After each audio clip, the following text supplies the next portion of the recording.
The second generation of the Continental GT was a thorough reworking of the first gen model. It retained the D1 platform of the earlier car that was again shared with the Bentley Flying Spur and VW Phaeton.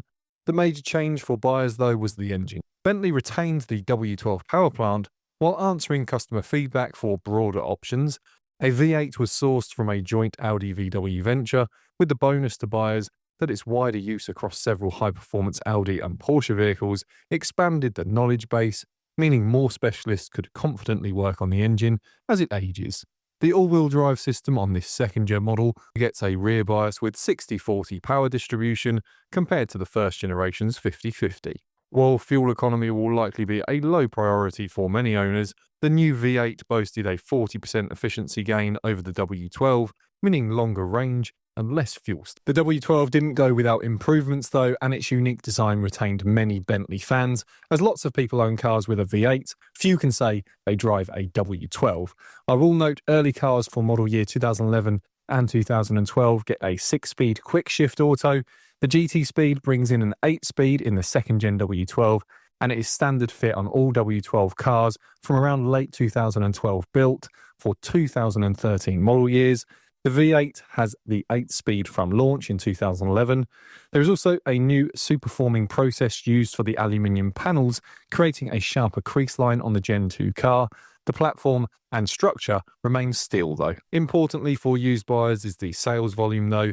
The strongest year of all was 2015. However, 2012 is very close, with 2013 and 14 just behind. Sales start to taper off in 2016, and in 2017 is a slow sales year committed towards special editions. A quick note for the W12 buyers are that in 2015 a refresh of the lineup added cylinder deactivation, which was available on the V8 from launch, and this boosted cruise fuel economy. In 2015, the refreshed GT was shown at the Geneva Motor Show, making updates to the cabin and minor tweaks to the exterior. The GT Speed gets MDS as standard, and a small diamond design is added to the stitching. All models also get revised wheel designs, and the W12 engine has a 15 horsepower increase. Convertible or GTC buyers should note it was revealed a year after the coupe, with the coupe showing at the 2010 Paris Motor Show, opening up order books for the first deliveries. The convertible was showcased in the second half of 2011 at the Frankfurt Motor Show, so you'll find it easier to look for a 2012 and 2013 for the convertible.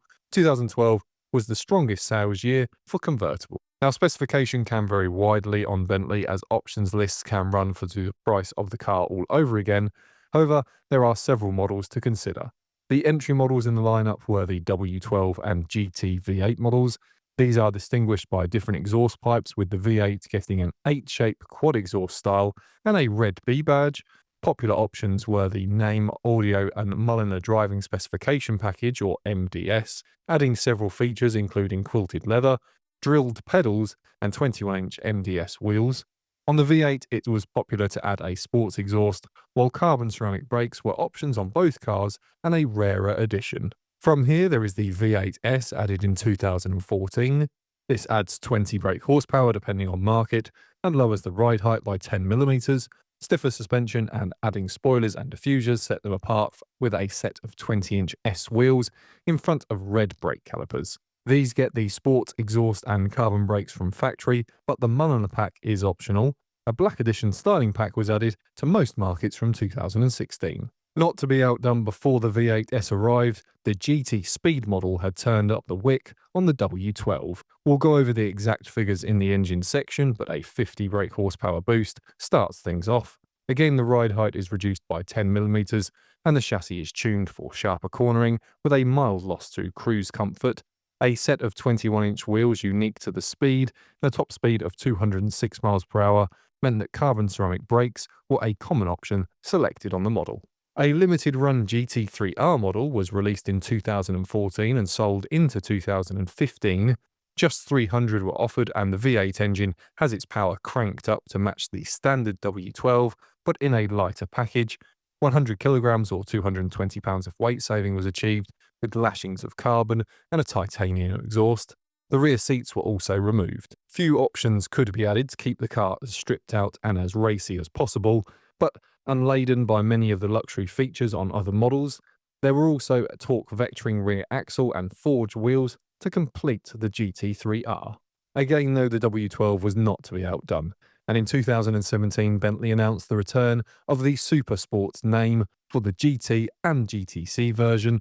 700 brake horsepower, carbon brakes with 420mm discs at the front. A titanium exhaust was an option with the X spec that was popular with buyers. You can't miss a Supersport thanks to its aggressive aero features, all in carbon. The Supersport has a variety of options specific to the model, but the X spec is the one most owners added. This car also kept 4 seats, unlike the GT3R, so you can unleash your 1000 Nm of torque with friends. For North America, there was a very special edition named Le Mans. This is in 2013 and is offered on the V8 and W12 along with the Speed.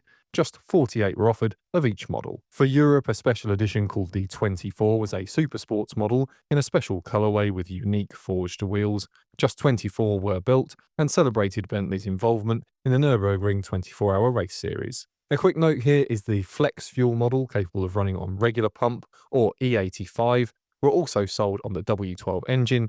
Most that we could find were 2012 and 2013 cars. Moving on to safety, and no surprise in that the Continental GT was not tested by European NCAP or North American IIHS, but is quoted as being robustly built with the latest safety features. Onto the common faults, and a reminder to hit the subscribe button for more from the Miles Driven, and make sure to add a like to the video if you find it useful. I should note that no issue on a Bentley will be cheap, as I'm sure you already know, but the cost of even somewhat minor problems will likely surprise owners looking at one of these for the first time. A top tip is paying extra attention to the interior items. A broken switch or scratched panel on a Bentley interior may not be repairable, and replacements are extremely expensive. Air suspension faults will be accompanied by a warning of car too low. Some owners have tampered with the system to lower the car and then lived with the warning. Others won't fix this immediately because they can't see an issue. If there is no obvious drop, then the height sensors are the first check, but compressors and the lines along with the actual reservoirs can either fail with age or be damaged and leak. The CDC or continuous damping control unit can fail. I will note there are aftermarket kits for swapping out the air suspension for passive springs with mixed reviews, but Bentley decided they couldn't achieve the control and feel desired without air suspension. While that first one can be harder to spot for those that don't know too much about cars, water ingress issues are easier to look for. Have a feel on the boot carpet and passenger footwell. Any dampness should make you question further, especially as several expensive modules are beneath the passenger footwell and can get really expensive to fix. The GTC is worst affected, usually blocked sunroof drains. If someone has had a respected detailer care for the car, they should be cleaning out the drains every few months. Many owners keep these as second cars and so may pass off a battery drain issue being due to the car not moving for weeks on end. Most of the time, if the battery is dying, it is usually a module refusing to go to sleep mode and causing a parasitic draw. The bigger issue here is that running the car with low voltage can make modules fail altogether. If you think the battery is draining faster than you expect, you should get it checked by an auto electrician for parasitic draw. Sometimes a software update can resolve the issue affordably. A replacement module will be expensive though. If you're lucky, a simple fuse swap can sometimes be the answer. TPMS failures showing flat tyres are common. A failure of the TPMS sensor isn't too expensive compared to some of the other issues, and owners seem to report this at around the 7-year marker. If looking at a GTC, especially the early built cars, specialists have seen wear to the fabric top if it falls out of sync, and minor adjustments are normally done at servicing to keep it perfect. Issues usually start with a failure of micro switches. It's worth checking the edges of the roof on any GTC for any signs of wear or rub marks, as a sign the car will need a repair. When viewing a car, check the third brake light works repeatedly. An intermittent fault is a known issue. The only answer is usually a new lamp assembly. Owners repeatedly just say this is an annoyance, but not the worst issue to have, and something they repair and shrug off. But if you notice it when viewing, you'll want to make sure a replacement is made before you hand over your money. Moving on to the rarer end of issues, there was a report of rear spoilers not deploying due to the control unit failing. Sometimes this is just a cable starting to bind due to the hinges getting gunked up with dirt, and if caught early, can save you quite a bit of money on a larger repair. On a test drive, you may experience a shudder at low RPM on the 8-speed gearbox. This can be down to either the incorrect gearbox oil, if it isn't a larger issue. Many reports of a gearbox oil service with Lifeguard 8 fluid resolved the issue completely. As ever, these issues are just the most common reported and not guaranteed. Owner feedback is always appreciated, but as a bonus for the car, we didn't find as many issues compared to the earlier car, showing the second generation model is getting a relatively good reputation so far. Moving on to recalls, and the big pro here is that so few were reported compared to many of the other guides we have done. A reminder that there are now over 200 guides on the channel if you want to check out other cars after this one. The battery cable was recalled in November of 2015 for models built from 2012 to 2014 and up to 2015 on GTC models. A recall in December of 2019 was for a power steering cooler pipe that could detach on 2017 to 2018 Supersports models, and the dealer would replace any items that were showing witness marks of damage. Now onto the engines, and we'll start with the V8. Initially with 500 brake horsepower with engine code CMMC and CYCB, although mostly the former. This is then increased for the S model to 521 brake horsepower and is coded CYCA, and the most powerful version is the one in the GT3R with 572 brake horsepower, coded DCCA. The GT3R can overboost to 592 brake horsepower for short periods. All are the same twin-turbo V8 from the EA824 family. Fuel economy is officially rated at 26.9 mpg, or 10.6 litres per 100 kilometres. The V8 may not have the power and torque of the W12, but its better economy and lighter nose attracted buyers wanting a sportier drive. As mentioned earlier, it was also an attractive option for those that knew the Audi or VW products well, as the V8 is much more widely used. The engine has also been proven to be fairly reliable for many. There are a few areas to check though. The turbo oil feed strainer is definitely something that should be on your checklist. These could clog and cause turbo failure. A technical bulletin from Audi coded 2044640 replaced the strainer for an optimized one. If this is in the service history, take it as a positive buying sign. Otherwise, it is well worth speaking to a specialist about the cost of making the change. These engines are so-called hot V designs with the turbos nestled in the valley of the V. This boosts response time, but means there is a lot of heat to dissipate.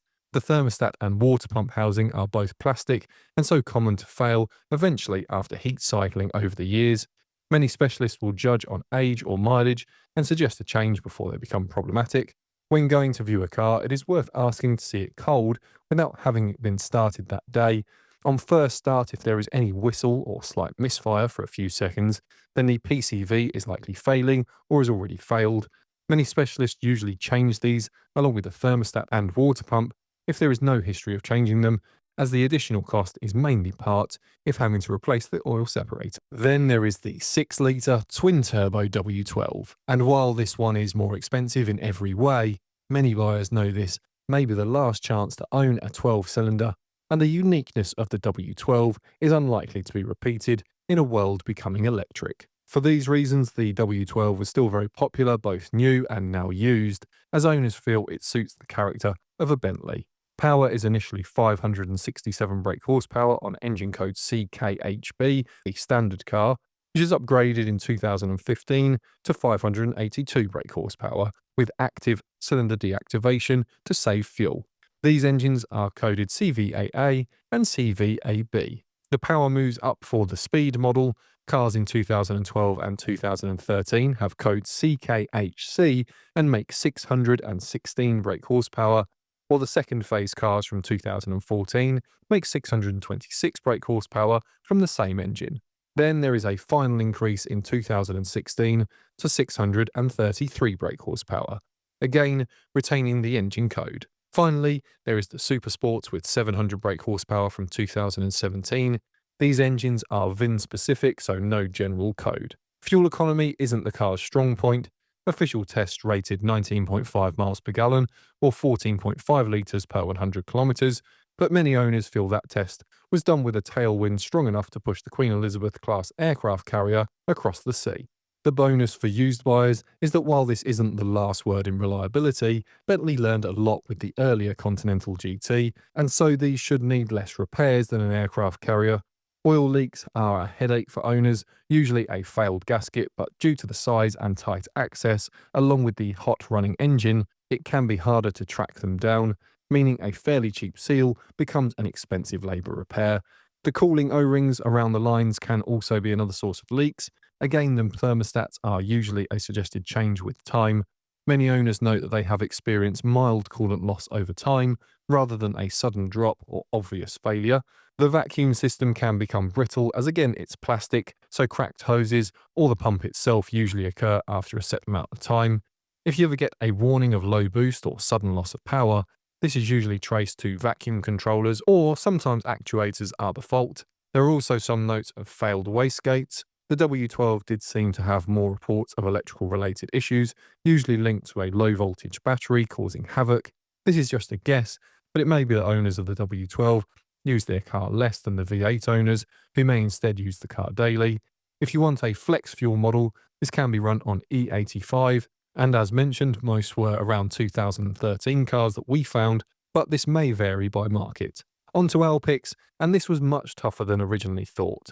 On a lower budget, the V8S makes a strong argument, and will generally be a lower mileage and better condition than an equivalent W12, or having lower running costs, and it isn't like you aren't still getting a thundering V8, which propels cars like the Audi RS6 and Porsche Panamera to prove that it's a proper enthusiast choice. With a higher budget though, if it isn't a daily drive, the GT Speed is a very attractive option. Not quite the high cost of the Supersports, but will still feel that extra bit special every time you turn the crank on startup.